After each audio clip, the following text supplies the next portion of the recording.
The Baltimore Ravens have 3 guys on the players voted all-pro list. We also got more Zay Flowers updates. We'll talk about who and who is not at practice today. Lamar Jackson spoke on being antsy in previous playoff games and how much he's learned from those mistakes. And we'll finish off talking a little bit about Hard Knocks from last night. All that and more in today's episode of the Flock Rundown. Ravens Flock. Flock Rundown is the place to be. Motionless brainwaves attempt to swim their way to sense, can't tame the untamed. Appreciate you, Ray. What's up, Ravens fans? My name is Ryan, and welcome back to another episode of the Flock Rundown. We're getting closer and closer to Saturday, wild card round. We obviously got the Steelers this week, Saturday night at the bank. I cannot wait for that. I'll have the game preview episode out tomorrow, but today we'll just go through some updates about what's going on. The NFL players voted on their own all-pro list, and 3 Ravens made that list. Lamar Jackson is the players' all-pro quarterback, and then on defense, Roquan Smith and Kyle Hamilton also got voted at their respective positions. Lamar Jackson winning over the rest of the league, Joe Burrow, Josh Allen, all the other names, especially Josh Allen, because we've been having a lot of MVP conversations. I think it speaks volumes that the players in the NFL voted Lamar Jackson as the best player or the best quarterback, which probably means best player as well, but that's something special. I think that should be celebrated. Obviously, the players in the league know who's best. They know who they fear the most and who's causing problems out there on the field. And for the entire players to vote Lamar Jackson as the best quarterback to be represented on the players voted all-pro team, I think is a huge accomplishment, and it just says a lot about how Lamar's game has progressed and how dominant of a year he is having this season. Moving on to practice today, everybody is at practice except for Zay Flowers and Deontay Hardy, who had just been activated off IR, but he's already missing practice today. Not a great sign there. And then Zay Flowers, not really a surprise, but we did get some good news with Justice Hill shedding the non-contact jersey, and he's out there practicing in full, so I would expect Justice Hill does make his return this weekend and will be here for the playoff stretch. And he's had an incredible year. Justice Hill has been so solid, not only in the receiving game as a running back, but just even as a relief running back to Derrick Henry, a change of pace back, and then mainly in pass protection too. I mean, Justice Hill has been a rock in pass protection, and it will be a big asset for this offense to get him back. Not that Keaton Mitchell wasn't doing well, but Justice Hill has consistently proved himself throughout this season, and I think it's a boost for the offense to get him back, and possibly Charlie Kolar, who is big for the blocking game as well. So having those guys back for this Steelers game is going to be huge. Like I said, Zay's still out. We did get a little bit more information from Ian Rappaport. He came out and reported and said that it is a long shot for Zay Flowers to play this Saturday. And we'll see, obviously, as the practice reports come out tomorrow, if he's getting any type of work in. He is probably the type of player that doesn't have to practice, but I would say if he doesn't practice at all, I do agree it is a long shot for Zay Flowers to get out there on Saturday with 0 practice all week and just having that injury a week prior. So I'll take the reporting for what it is at this point, and they're saying it's very unlikely that Zay Flowers does suit up Saturday, which is what we kind of figured. I know there was a chance that he could go out there for sure, but I was leaning on the side of just resting him another week. Don't push it. And it seems like he's still in some discomfort and pain with that knee, and it is unlikely that he's going to go on Saturday, but we'll see how it plays out. Something could change tomorrow. He could wake up feeling great, goes out there, gets a limited practice in. The knee heals even more by Saturday, and he's ready to go. Lamar Jackson spoke to the media yesterday, and I thought he had some really introspective thoughts and statements that he made. That in your career you've sort of, I don't want to say battled, but is that something you still have to remind yourself to settle down in these games? Yeah, I just be too excited. That's all, too antsy. Like, I'm seeing things before it happen, like, I got to calm myself down. But just being more experienced, I found a way to balance it out. I was young in the beginning, and it happened fast. It don't happen fast, but the only one I do, to be honest with you, the only one I do think about is the AFC Championship. That's probably the only playoff game I do think about. It was right there, but my mind, I'm focused now. Though, it is what it is at this point. Gotta worry about the Steelers. I think this speaks volumes of where not only his mindset is, but a lot of this team. I mean, we were just in the AFC Championship last year. We were knocking on the door. That Ravens team last year was good enough to go to the Super Bowl. Obviously, they didn't get it done in that one individual game against Kansas City. We had multiple opportunities in that game. I mean, Kansas City only scored 17 points. With an offense like we have, I know we didn't have Derrick Henry, but we should have been able to score more than 17 points.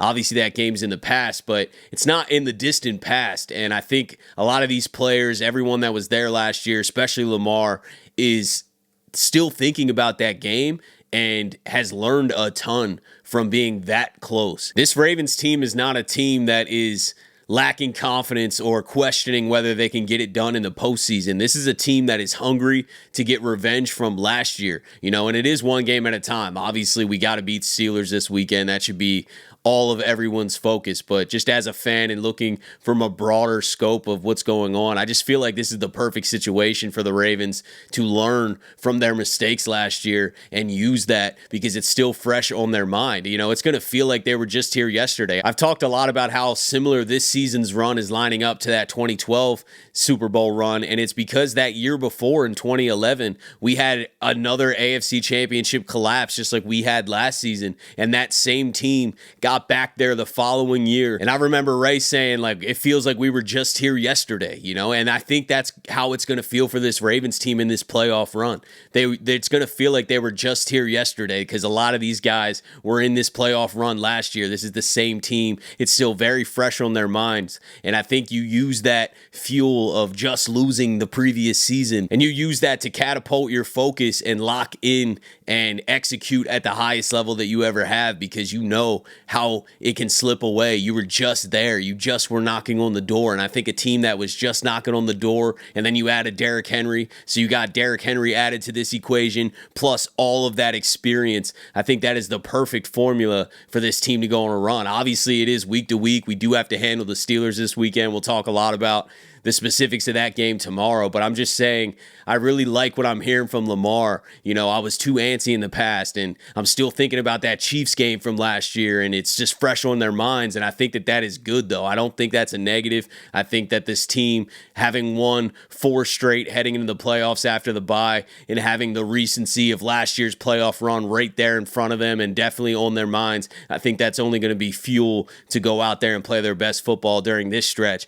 and hopefully go on a Super Bowl run. Last thing I wanted to touch on was the Hard Knocks episode from last night. I don't know if you guys watched that yet, but if you haven't, definitely go watch it. I thought that the star of that Hard Knocks episode was John Harbaugh, believe it or not. I know a lot of the time his message doesn't seem like it's sinking in with the team, but go watch that Hard Knocks episode last night and tell me John Harbaugh's message isn't sinking in with the team. And I don't just mean that one in the beginning that they showed or the clip that's floating around on social media. I don't want to play the clip because I'm going to get copyrighted. I've done that before. But towards the end of that episode, there's an audio of John Harbaugh playing in the background, and he's fiery, man. I mean, it is the most fiery I've heard him. I think he's just as locked in as this team is, and he wants it just as bad too, man. I really think the message was sinking in, and I personally haven't heard Harbaugh that fiery in a long time. Maybe he is consistently like that behind closed doors, and we just don't get a taste of it in the public. But what they were showing in that Hard Knocks episode, I was like, okay, this is a determined,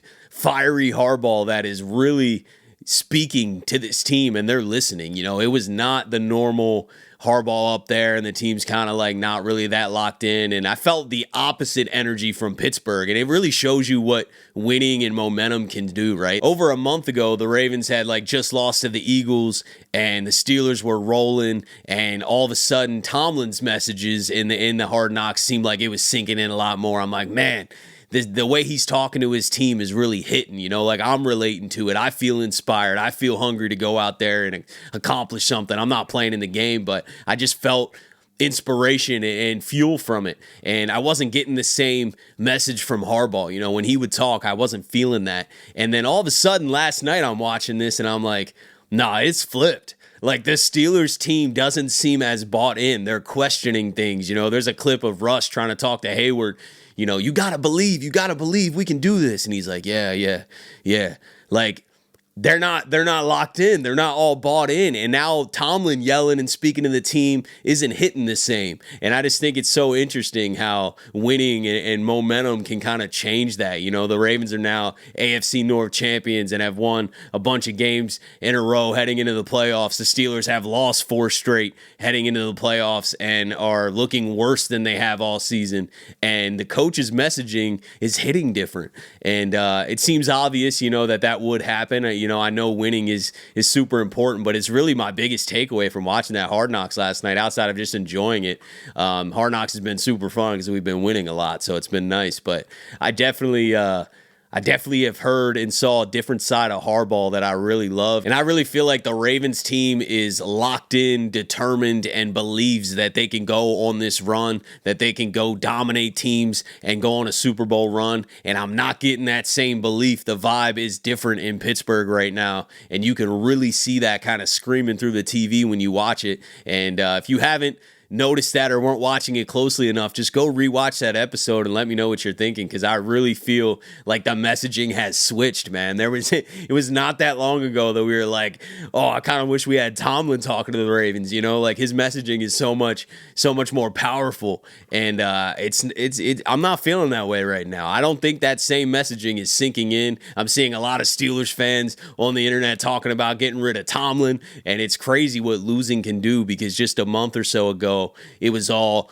Harbaugh's the problem, you know, not only the problem. I know we had a lot of other issues, but I'm just saying there's a lot of people saying that he's not capable and he's not speaking to the team. And maybe he wasn't. Maybe it wasn't hitting. And maybe you do kind of have to be winning and there has to be some kind of proof of concept for the message to really sink in. But regardless, that message is sinking in with the Ravens right now, and I'm not seeing that with Pittsburgh as much. But let me know what you guys think about everything. That's it for today. I just wanted to come on here, give some updates like I always do, and I'll have the game preview episode out tomorrow. I cannot wait for this game on Saturday, man. Huge game. And we got to make sure the bank is louder than ever. It's probably our only home game unless there's an upset. So this is the last game at M&T most likely, and we got to go out with a bang and send our divisional rivals packing. But I appreciate you guys as always for tuning in to another episode of the Flock Rundown. Have a beautiful rest of your day, and I'll let the greatest linebacker in the history of the game take us out. Ravens Flock. The Flock Rundown is the place to be.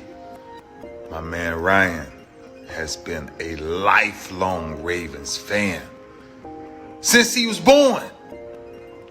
The Flock Rundown. Nothing gets better than waking up and wondering how high we can fly. Tune in. Motionless brainwaves attempt to swim their way to sense, can't tame the untamed.